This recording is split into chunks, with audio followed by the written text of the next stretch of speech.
আজকে আসতে আসতে ভাবছিলাম যে এই পুকুরটা আমাদের ডিসি মহোদয় কেমন করে খুঁজে বের করলেন, কিন্তু আসলে এইভাবে করেই যে জাতীয় সম্পদগুলো আমাদের, এগুলোকে আমাদের খুঁজে বের করতে হবে আর সংরক্ষণের কাজটা শুরু করতে হবে। আমাকে একটা তালিকা দেয়া হয়েছে, যে তালিকা অনুযায়ী দেখা যাচ্ছে যে আমাদের খাস খতিয়ানভুক্ত পুকুরের সংখ্যা 113টি। তার মধ্যে খননের প্রয়োজন নাই এমন কিছু আছে, বাকি যেগুলো খননের প্রয়োজন আছে তার থেকে আমরা 44টা প্রথম পর্যায়ে চিহ্নিত করে কাজ শুরু করেছি। আর এরপরে বাকি যেগুলো থাকবে, আমি ডিসি মহোদয়কে অনুরোধ করব যে আপনার যিনি উত্তরাধিকারী আসবেন তাকে বলে যাবেন বাকিগুলোর জন্য যেন একই রকম একটা প্রস্তাব তিনি দিয়ে দেন। তাহলে অন্তত ঢাকা শহরের পুকুরগুলো রক্ষায় আমরা একটা পরিপূর্ণ কাজ করতে পারবো। আজকে শুরুতে যিনি বলেছেন মৎস্যজীবী সম্প্রদায়ের প্রতিনিধি, উনি একটা খালের কথা বলেছেন, দাড়িপাড়া খাল। জি, এখন উনি আমার কাছ থেকে প্রতিশ্রুতি চেয়েছেন যে এই খালটা আমি রক্ষা করে দিয়ে যাব। আমি যদি রাজনীতিবিদ হতাম তাহলে আমি বলতাম যে হ্যাঁ আমি রক্ষা করে দিয়ে যাব, কিন্তু আমি তো রাজনীতিবিদ না, আর আমার হাতে তো সময়ও নেই। আমি যেটা বলতে পারি সেটা হচ্ছে যে আমি জেলা প্রশাসনকে বলবো এই খালটা রক্ষা করতে কি কি জিনিস করণীয়, এইটা সমন্বিত একটা প্রতিবেদন মন্ত্রণালয়ে পাঠান। আমাদের সময়ের মধ্যে আসলে অর্থনৈতিক সিদ্ধান্ত কতটুকু আমরা নিতে পারবো সেটাও আমাদেরকে চিন্তা করতে হবে। তো অন্তত আমাদের সময়ের মধ্যে একটা পরিপূর্ণ প্রতিবেদন আমাদের কাছে পাঠিয়ে দেন। আমি জানি যে আপনারও ট্রান্সফার হয়ে গেছে, কিন্তু আপনার যিনি কর্মকর্তা আছেন দায়িত্বপ্রাপ্ত, সেই ইউএনওকে বলেন তিনি একটা বিস্তারিত প্রতিবেদন সিএস ম্যাপ আরএস ম্যাপ ধরে আমাদের মন্ত্রণালয়ে পাঠিয়ে দিই। এটা পাঠাতে হবে পানি সম্পদ মন্ত্রণালয়ে, পরিবেশেও পাঠিয়ে রাখেন। আমি দেখব যে আমি কতটুকুন আসলে কাজটা এগিয়ে দিয়ে যেতে পারি, কিন্তু সংরক্ষণই করে দিয়ে যাব বা একটা প্রকল্প নিয়ে পাশ করে দিয়ে যাব এই প্রতিশ্রুতিটা দেওয়ার অবস্থানে এই মুহূর্তে আসলে আমরা নেই। সুভাদ্রা খালের কথা এখানে এসছে। আসলে আমি নিজেও ভাবছিলাম যে ঢাকার, আমরা যখন ব্লু নেটওয়ার্কের কাজটা শুরু করি, ঢাকার খালগুলো আমরা যদি খনন করি দেখা যায় 2 থেকে 2.5 মাসের মধ্যে স্লাগ জমে জমে আবার খালগুলো ভরাট হওয়ার প্রক্রিয়া শুরু হয়। কারণ আমরা তো 54 বছরে একটা সিওয়েজ সিস্টেম প্ল্যান ডেভেলপ করতে পারিনি, আর 1 বছরের একটা সরকারের পক্ষেও এটা সম্ভব না। ফলে আমরা যেটা করেছি সেটা হচ্ছে ঢাকা মহানগরীতে রাজুক আওতাভুক্ত এলাকাতে 5 কাঠা থেকে তদূর্ধ্ব যত প্লট আছে সব প্লটে বাড়ির মালিকেরাই যেন একটা সিওয়েজ ট্রিটমেন্ট প্ল্যান বা শোধনাগার প্ল্যান্ট নিয়ে দেন। সেপটিক ট্যাঙ্ক থাকে না, তার পাশাপাশি এটাও একটা স্থাপন করেন। এটা বাধ্যতামূলক করে দেওয়ার একটা সিদ্ধান্ত গ্রহণ করেছি। আপনারা আজকে একটা কথা ভালো বলেছেন যে সরকারের থেকে এটা নিয়ে আপনারা খনন করেছেন, কিন্তু এখানে আসলে সত্যিকার অর্থে মৎস্যজীবী সম্প্রদায়ের লোকেরাই উপকৃত হচ্ছে কিনা সেটাও তো আমাদের দেখার বিষয়। সরকারের কতগুলো নীতি কিন্তু ইনহারেন্টলি ডিফেক্টিভ। যেমন ধরেন, আমরা বলি প্রকৃত মৎস্যজীবীরা জলাশয় ইজারা পাবে। এখন প্রকৃত মৎস্যজীবীরা কি ইজারা মূল্য দিয়ে খাল এগুলো ইজারা নিতে পারে? সেটা তো একটু চিন্তা করে দেখার ব্যাপার আছে। এবং এই জন্যই কিন্তু প্রশাসনকে বিকেন্দ্রীকরণ করা। এই যে বলা হয় ডিসি অফিস এটা জানবে, ডিসি অফিসের অধীনে যারা ইউএনওরা আছেন তারা জানবেন যে এই এলাকার প্রকৃত মৎস্যজীবী কারা। প্রকৃত মৎস্যজীবীরাই যেন এই খালগুলো পায়, সেটাই আসলে আমাদের দেখবার অন্যতম গুরুত্বপূর্ণ দায়িত্ব। নীতিতে সে কথাটাই বলা আছে, কিন্তু আবার ইজারার বিধানটা এনে দেওয়ার কারণে কিন্তু অনেক সময় প্রকৃত মৎস্যজীবীরা পাচ্ছে না। আজকে আমি যেই পুকুরটার কাজটা দেখতে এসেছি, আসলে উদ্বোধন করতে আসা বড় কথা না, কিন্তু ভালো কাজ যে হচ্ছে এটা তো মানুষকে জানান দিতে হয়। এই যে 44টা পুকুর খননের উদ্যোগ শুরু হয়েছে, আর এটা প্রথম পর্যায়ে, দেখবেন লেখা আছে প্রথম পর্যায়ে, কারণ আমাদের উদ্দেশ্য ছিল দ্বিতীয় পর্যায়ে আমরা আরও কিছু পুকুরকে অন্তর্ভুক্ত করে নেব। তো ওই উদ্বোধনী একটা ফলকে আমরা হয়তো ফলকটা আজকে আর উন্মোচন করব না, কারণ কাজটা হচ্ছে আমাদের জন্য গুরুত্বপূর্ণ। যে এলাকার মানুষকে সম্পৃক্ত করে সরকার একটা কাজ শুরু করেছে, এবং এটা দেখবার দায়িত্ব আপনাদের। সরকার ঠিক মতন কাজ করে কিনা এটা দেখবার দায়িত্ব আপনাদের। তো আপনারা দেখবেন যে এই যে কাজটার আমরা উদ্বোধন করতে এসেছি, এটার মাধ্যমে একই সাথে 44টা পুকুরের কাজও আমরা, বাকি 43টারও কাজও আমরা শুরু করে দিচ্ছি। এবং সংশ্লিষ্ট এলাকার ইউএনওদেরকে, এখানে বিভাগীয় কমিশনার মহোদয় আছে, আপনি জানেন যে আপনার সামনে একটা প্রতিবেদন দেয়া হয়েছে, সেই প্রতিবেদনে 44টা পুকুরের নাম আছে। আপনার প্রতি অনুরোধ থাকবে যে আপনি সংশ্লিষ্ট ইউএনওদেরকে নির্দেশনা দিয়ে দেন, তারা যেন দ্রুত কাজটা শুরু হয়ে যায়, এটার ব্যবস্থা গ্রহণ করেন এবং কাজটা তারা নিয়মিত তদারকি করেন। এখন একটা নতুন শুরু হয়েছে নির্বাচনের জন্য ম্যাডাম এটা হবে না, এটা কিন্তু কোনো কথা না। নির্বাচনের জন্য আমরা প্রাত্যহিক দৈনন্দিন সব কাজ করছি না, তাহলে এইটাকেও আমাদেরকে আসলে তদারকিটা করতে হবে। এইটা যে কাজটা আমরা করছি, এটা আসলে আমাদের আসছে হচ্ছে জলবায়ু পরিবর্তন ট্রাস্ট ফান্ড থেকে। এই জলবায়ু পরিবর্তনের ট্রাস্ট ফান্ড কোথা থেকে আসে? এই ট্রাস্ট ফান্ডটা আসে জনগণের করের টাকা যেটা সরকার পায়, সেখান থেকে সরকার প্রতি বছর 100 কোটি করে টাকা দেয়। ফলে এটার উদ্বোধন কোনো ব্যক্তির কৃতিত্বের মধ্যে পড়ে না, কোনো প্রতিষ্ঠানের কৃতিত্বের মধ্যে পড়ে না। এটার উদ্বোধন, এটার কৃতিত্বটা পুরোপুরি হচ্ছে জনগণের উপরে যায়। ফলে আপনারা নিজেদের পুকুর, সরকার উদ্যোগ নিয়ে, কাউকে না কাউকে তো উদ্যোগ নিতে হবে, সরকার নেতৃত্ব নিয়ে উদ্যোগ নিয়ে কাজটা শুরু করছে।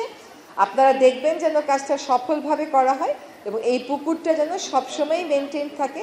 আপনারা ওখানে আবর্জনা ফেলবেন না। এই যে মৎস্যজীবী সম্প্রদায়ের যিনি প্রতিনিধি বলছেন, উনি কিন্তু একটা কথা বলেছেন যে ওনারা এখানে আবর্জনা রাখবার জন্য আলাদা করে ব্যবস্থা করেছে। তো আমি আশা করি আমাদের প্রকল্পেও এই বিধানটা আছে। পুকুর নোংরা হবে না যদি আপনি এটাকে নোংরা না করেন, যে এটা যেন নোংরা না হয়।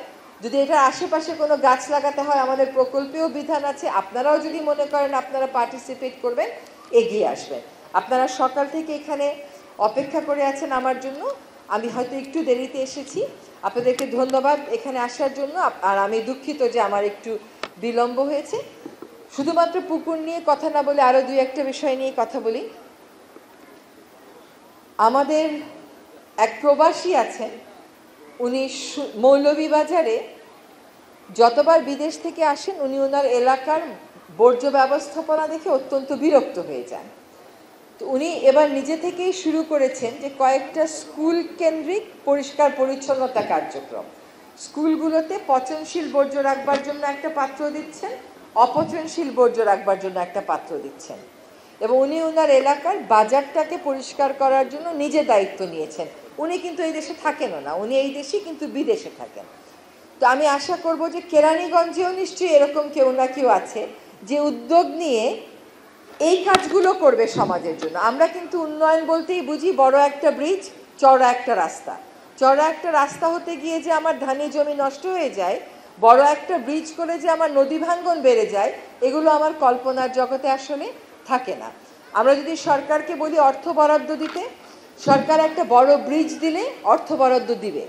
সরকারকে যদি বলেন নদী ভাঙ্গন এলাকার মানুষের জন্য 400 কোটি টাকা বাজেট বাড়িয়ে দেন, সরকার কিন্তু দ্বিধান্বিত থাকে।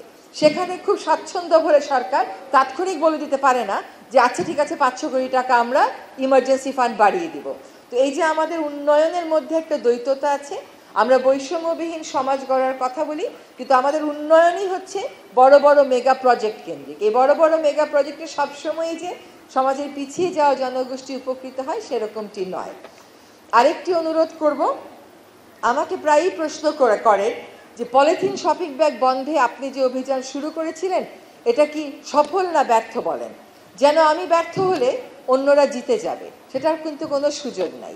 যদি পলিথিন শপিং ব্যাগ বন্ধ করতে আমরা ব্যর্থ হই, আপনার জিতে যাওয়ার কোনো সুযোগ আছে? এই পলিথিন শপিং ব্যাগ 100 বছরেও আমাদের পরিবেশ থেকে যাবে না। এইগুলো ভেঙে ভেঙে মাইক্রোপ্লাস্টিক হয়ে আপনার আমার শরীরে আসবে। এখন মায়ের দুধের মধ্যে মাইক্রোপ্লাস্টিক, প্লাসেন্টার মধ্যে মাইক্রোপ্লাস্টিক, যকৃতে মাইক্রোপ্লাস্টিক, ফুসফুসে মাইক্রোপ্লাস্টিক, ব্রেনে মাইক্রোপ্লাস্টিক, রক্তে মাইক্রোপ্লাস্টিক, আমাদের মাছের মধ্যে মাইক্রোপ্লাস্টিক। ধরেন আমরা যেভাবে কাজটা করে যাচ্ছি, অভিযান চালিয়ে যাচ্ছি, আমাদের প্রথম সফলতা হলো সুপার শপগুলো এখন আর পলিথিন শপিং ব্যাগ দেয় না। তো সুপার শপে যখন যান তখন মাছ কেনেন না, মাংস কেনেন না, সবজি কেনেন না, তখন তো বলেন না এইগুলো প্লাস্টিক ছাড়া আনবো কেমনে, তখন তো ঠিকই নিয়ে আসতে পারেন। আচ্ছা, আপনার দাদা যখন বাজারে যেত বা বাবা যখন বাজারে যেত, পলিথিন শপিং ব্যাগ বাজার থেকে নিয়ে আসতো না ছালার ব্যাগটা নিয়ে যেত হাতে করে? কোনটা করতো? ছালার ব্যাগ। তো আপনি কেন ছালার ব্যাগটা নিয়ে যেতে পারেন না? এরপরে এই প্রশ্নটা করার আগে একবার একটু চিন্তা করবেন যে আমি আমার কর্তব্যটা পালন করছি কিনা। শুনেন, গণতন্ত্রে প্রত্যেকটা নাগরিকের একটা ভূমিকা থাকে। আমরা যদি মনে করি নেতা নির্বাচন করে দিলাম নেতাই সব করবে, এটা কিন্তু করবে না। নেতা এবং নেতার পাশে যারা সুবিধাবাদীরা থাকে তারা কখনো এই কাজটা করবে না। জনগণকে এই কাজটা করতে হয়, নেতাকে জবাবদিহিতার মধ্যে রাখতে হয়। এখন পরিবেশের সাথে একটা কথা বুঝিয়ে বলি, পরিবেশের সাথে কিন্তু গণতন্ত্রের একটা সংযোগ আছে। গণতন্ত্রে যদি নাগরিকেরা মনে করে কি আর হবে, আগে যেরকম ছিল সেরকমই হবে, তাহলে কিন্তু আর কিছুই বদলাবে না। আগে যেরকম ছিল সেরকম যাতে না হয় সেজন্য আমাদের 850 বাচ্চা প্রাণ দিয়েছে, আমাদের প্রায় 450 বাচ্চা অন্ধত্ব বরণ করেছে। আপনার বাচ্চা, আমার বাচ্চা। কাজে আগে যেমন ছিল সেরকম হবে ওরকম বলে বসে থাকার সুযোগ নেই। আগে যেমন ছিল সেরকম যেন না হয় সেই ভূমিকা আমাদেরকে সকলকে রাখতে হবে। তো পরিবেশের সাথে গণতন্ত্রের একটা সম্পর্ক আছে। আপনার পরিবেশ অন্য কেউ এসে পরিষ্কার করে দিয়ে যাবে না, এখানে আপনাকে একটা ভূমিকা নিতে হবে। দেখেন, বাংলাদেশে যত সফল পরিবেশ আন্দোলন হয়েছে, সব সফল পরিবেশ আন্দোলন বড়গুলো, সেগুলো কিন্তু মানুষের আন্দোলনে হয়েছে। যেমন উন্মুক্ত পদ্ধতিতে কয়লা তোলা যাবে না, ফুলবাড়ির মানুষ সেখানে দাঁড়িয়ে গেছে, সেই আন্দোলন সফল হয়েছে। আড়িয়াল বিলে বিমানবন্দর স্থাপন করা যাবে না, এলাকার মানুষ দাঁড়িয়ে গেছে, সেই আন্দোলন সফল হয়েছে। আপনি সাদা পাথর নিয়ে দেখেন, এই সাদা পাথর নিয়ে আমরাই মামলা করেছি, মামলা করে প্রায় 4 বছর বন্ধ রেখেছিলাম পাথর উত্তোলন। শুধুমাত্র মামলার আদেশ নিয়ে, রায় নিয়ে পাথর উত্তোলন বন্ধ করা যায়নি। এই জন্য দফায় দফায় সরকারের সাথে বসতে হয়েছে, চিঠি লিখতে হয়েছে। তখন আমি একটা এনজিওতে কাজ করতাম, ফিরে গিয়েও আবার এনজিওতে কাজ করব। 4 বছর মতো বন্ধ ছিল, তারপরে আবার যখন চালু হলো আবার সেটা, এবং আমরা 2 জন উপদেষ্টা সেখানে গেলাম, যাওয়ার পরে পাথর ব্যবসায়ীরা আমাদের গাড়ি ঘেরাও করে রাখলো, গরম গরম স্লোগান দিল। তারপরে যখন এই সাদা পাথরের তোলার বিরুদ্ধে যে রাজনৈতিক দুর্বৃত্তায়ন, সেটার চিত্র জনগণের সামনে আসলো এবং জনগণ বিক্ষোভ প্রকাশ করলো, আজকে কিন্তু ওই 7টা জায়গা থেকে পাথর তোলা বন্ধ হয়ে গেছে। এবং এইখানে জনগণকেই ফুল ক্রেডিট দিতে হবে যে তারা এই আবেদনটা, এই বিক্ষোভটা, এই জনমতের চাপটা তৈরি করতে পেরেছে। এখন পলিথিন শপিং ব্যাগ নিয়ে আমাকে প্রশ্ন করার আগে আমি আমার মতো অভিযান করে যাচ্ছি। আপনারা দেখেছেন যে আমাদের কর্মকর্তা চকবাজারে যেখানে পলিথিন ব্যাগ বানায়, সেখানে গিয়ে ওটা বন্ধ করতে গিয়ে তাকে মেরে তার নাক ফাটিয়ে দিয়েছে, তার এমনকি অপারেশন পর্যন্ত করতে হয়েছে। এটা কি ধরনের একটা সমাজ আমরা গড়লাম, যেখানে সরকার বলবে উৎপাদন করা যাবে না। সরকার কবে বলেছে বলেন? 2002 সালে। আজকে আমি কত সালে আছি? 2025 সালে। এতদিন পর্যন্ত পলিথিন উৎপাদনকারী ব্যবসায়ীরা জানে না দেশের আইন? জানে তো। আপনি অন্য আরেকটা দেশ দেখান যেখানে পলিথিন উৎপাদন বন্ধ করেছে সরকার, কিন্তু ব্যবসায়ীরা সিদ্ধান্ত নিয়েছে তারা উৎপাদন করবে এবং তারা উৎপাদন চালিয়ে যাচ্ছে। এরকম দেশ আছে পৃথিবীতে আরেকটা? এরকম দেশ নাই। তো 2002 সাল থেকে 2024 সাল পর্যন্ত যে আইনি বিধান কেউ কখনো প্রয়োগের কথাই বলে নাই, সেজন্য ওই পলিথিন উৎপাদনকারী ব্যবসায়ীরা মনে করলো কেউ কোনোদিন তাদেরকে আর কিছু বলবে না। তাদেরকে কিছু বলুক আর না বলুক, এই দেশটা তো তাদের বাচ্চাদের গায়েই তো মাইক্রোপ্লাস্টিক ঢুকতেছে, তাদের পরবর্তী প্রজন্মই তো পঙ্গুত্ব বরণ করবে। তো সেইখানে কেন একজন সরকারি কর্মকর্তার নাক ফাটিয়ে দেওয়া হয়? এখন র্যাব একটা গুরুত্বপূর্ণ ভূমিকা পালন করছে, তারা মার্কেট মনিটরিংও শুরু করে দিচ্ছে। কিন্তু আমার কথা হলো যে যেটা আইনে নিষিদ্ধ, এটা শিক্ষিত পলিথিন ব্যবসায়ীদেরকে আমাদের আইন প্রয়োগের মাধ্যমে বুঝাইতে হবে কেন? তাদের তো নিজেদেরই এখানে এগিয়ে আসা উচিত ছিল। ফলে আমরা যেন, আর এইখানে যারা আছেন আপনারা একটু অঙ্গীকার করেন যে আপনারা যখন বাজারে যাবেন একটা করে পাটের ব্যাগ সাথে নিয়ে যাবেন। এটা কিন্তু কোনোদিন বললেন না যে আপনার বাসায় পাটের ব্যাগ নেই। কেন থাকবে না? আপনি 5 কেজি ওজনের চালের বস্তা কেনেন না, ওটা তো আছেই। আপনার বাসায় পুরানো যে কাপড় আছে ওখান থেকে একটা হাতল লাগিয়ে নিয়েই তো আপনি যেতে পারেন। আপনি আপনার বাপদাদাকে বলতে শুনেন নাই যে বাজারের ব্যাগটা ধুয়ে দাও? কেন বলছে এই কথাটা? কারণ মাছের রক্ত লেগে গেছিল। ওইটুকুন পরিশ্রম আপনি করতে চান না? আপনি কাঁচামরিচটা একটা প্যাকেটে আনতে চান, টমেটোটা একটা প্যাকেটে আনতে চান, ওই প্যাকেট আপনার কোনো কাজেও লাগে না, ওটা আপনি ফেলে দেন। তারপরে ওটা কোথায় যায়? ওই আপনার পুকুরে যায়, খালে যায়, নদীতে যায়। তারপরে কি হয়? এখন বুড়িগঙ্গা নদী পরিষ্কারের দাবি তুলবেন? কেমন করে পরিষ্কার করব? ওইটার নিচে কতটুকুন পলিথিন শপিং ব্যাগ আছে জানেন? কি পরিমাণ পলিথিন শপিং ব্যাগ ওখানে জমে আছে? ওটা তুলে কোথায় রাখবো? জায়গা দিবেন আমাকে খুঁজে? তো এটা আমাকে চিন্তা করতে হবে না যে আমার কোন কাজে আমার সন্তানের উপর কি কি প্রভাব পড়ছে? তো পরিবেশ রক্ষাটাও কিন্তু আসলে গণতন্ত্রের মতন, সকলকে একটা অবস্থা পালন করতে হবে, সকলকে একটা অবস্থান নিতে হবে, যার যার দায়িত্ব পালন করতে হবে। তো আমরা আর কি বাজারে যাব পলিথিন ব্যাগ নিয়ে আসবো বাজার থেকে? আমরা একটা করে পাটের ব্যাগ নিয়ে যেতে পারবো? আচ্ছা, খুব প্রথম একটু কষ্ট হবে। আপনাদেরকে আরেকটা উদাহরণ দিয়ে আমি আমার বক্তব্য শেষ করি। তখন আমি এই দায়িত্বে আসিনি, তখন আমি এনজিওতে কাজ করি। আমি ব্রাসেলসে গেছি একটা মিটিংয়ে, সেখানে আমার এক বিদেশি বন্ধু, তা আমি কিছু চকলেট কিনেছি একটা সুপার শপ থেকে। আমাকে সুপার শপের ওরা জিজ্ঞেস করতেছে, আপনি কি do you need a bag? আপনার কি একটা ব্যাগের দরকার আছে? আমি হ্যাঁ বলে ফেলছি। আমার বন্ধু অন্যদিকে সবজি কিনছিল, ও আমার হ্যাঁ শুনে দৌড়ে এসে বললো no no no, you don't need a bag. ওর হাত ব্যাগ থেকে একটা ফোল্ড করা ব্যাগ বের করলো, ওই ব্যাগের মধ্যে আমি আমার চকলেটগুলো নিয়ে আসলাম। বিদেশি কি বর্জ্য ব্যবস্থাপনা আমাদের চেয়ে খারাপ না ভালো? ভালো। তারপরেও ওরা পলিথিন শপিং ব্যাগ, প্লাস্টিকের শপিং ব্যাগ নেয় না। আপনি যে কোনো দেশে যান, দেখবেন প্রত্যেকটা উন্নত দেশে প্রত্যেকটা সুপার শপে যেখানে বিল দেবেন 3-4 রকমের ব্যাগ দেওয়া আছে। সেখানে জানেন আমাদের পাটের ব্যাগ থাকে, আমাদের কাপড়ের ব্যাগ থাকে, কাগজেরও ব্যাগ থাকে, এবং ওখানে কাগজের ব্যাগগুলো অন্যরকম করে বানানো হয়, 3-4 বেশ কয়েকবার ব্যবহার করা যায়। কোনো ব্যাগ ওইখানে ফ্রি নাই, আপনাকে কিনে আনতে হয়। যেহেতু কিনে আনতে হয় সেহেতু মানুষ নিরুৎসাহিত হয়ে নিজের বাসা থেকেই ব্যাগটা নিয়ে চলে যায়। তো আমরাও অভ্যাস করি, এটা অভ্যাসের ব্যাপার না, আমরা আমাদের পুরনো অভ্যাসে কেবল ফেরত যাই। আমি আমার নিজের বাবাকে বলতে শুনেছি যে বাজারের ব্যাগটা ধুয়ে দাও তো, এবং বাসায় রাগারাগিও করতে দেখেছি, গত সপ্তাহে দিলাম এখনো ধোও নাই কেন? এই কথাগুলো আমাদের যে সমাজ থেকে হারিয়ে গেলে চলবে না, এগুলি আমাদের সমাজের কথা, এগুলি আমাদের সংস্কৃতির অংশ।